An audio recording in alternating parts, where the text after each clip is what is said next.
Sounding British English.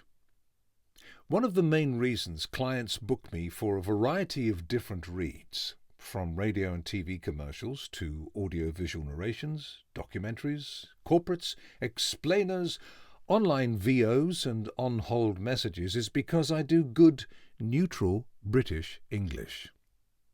Now, that is to say, I have a non-offensive as opposed to inoffensive and non-discernible accent, meaning no recognizable dialect or curious inflections are to be found in a quintessential Greg Marston delivery at the beginning, in the middle, or at the end of a sentence or paragraph.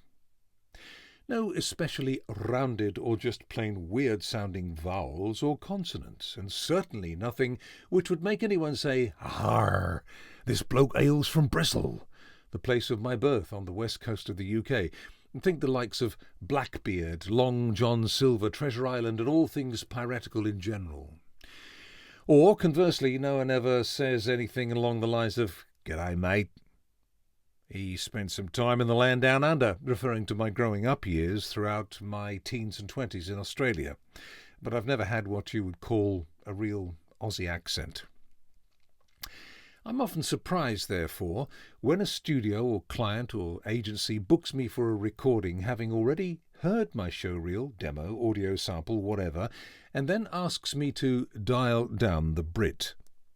Any voice artist who delivers in a neutral accent, a misnomer if ever I heard one, will invariably sound like they come from somewhere. The UK, somewhere in Europe, where many people speak English, the USA, the Middle East, India, Asia, Africa, Australia, etc. There is something in the land of voiceover which is known as a transatlantic or mid-Atlantic accent, one of the definitions of which states, "A consciously learned accent of English associated with the American upper class and entertainment industry of the late 19th century to mid-20th century that blended together features from both American and British English, specifically received pronunciation or RP." So essentially posh American or well-spoken British, both of which sound either American or British.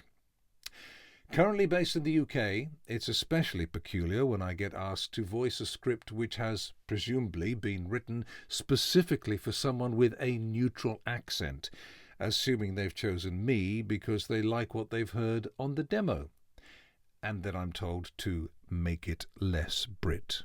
In other words, sound more, or at least slightly, something else. Make of that what you will.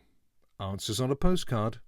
And until next time, g'day, later dude, or cheerio.